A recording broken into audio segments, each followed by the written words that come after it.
Het gemeentehuis in Kalm sluit na een week tonge de dwarren. Het gebouw is verkocht en moet per 1 juli opleveren worden. Inwoners van Kalm en omkreten kunnen van 22 mei af verborgen zaken te laan in Dokkum. Waar die in kalme kranten. Dat dacht je maar tijd gaan. Nou, ik denk dat maakt me niet voortbellen, dus ik ga toch eens te maar voortbellen. Dus dan kook je naar terug. Nou, ik had er net zo vol mee nodig, mijn gemeentehuis. Alleen nu maak ik het paspoort op heel van de Lietse, dus... Vanuit de werindeling in 2019 januari bij wie een gemeente woonde wat eerst. En toen dat hier is betocht om in het Dokkum de hele zaak te centraliseren. Wil er net een oorplak waar mensen dan toch in Kalm je bijvoorbeeld nog terug te kunnen?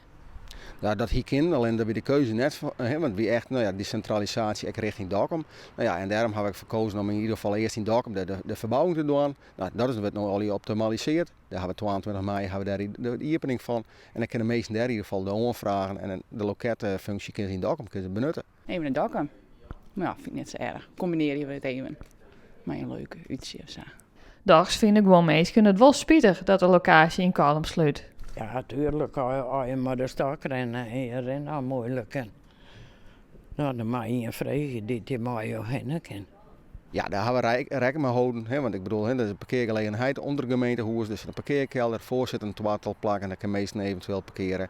En wie meet je natuurlijk ook, dat is ook het positieve vanuit corona. We gaan die afspraken, kalender nou, digitaal. Dus de meesten hoe aanstaan met te wachten. Op het moment dat ze een afspraak maken gaan, ja, dan staat rekening eigenlijk op hun te wachten. Ik moet nou natuurlijk een volle meer mensen naar Dokkum ta. Is het daar te handelen?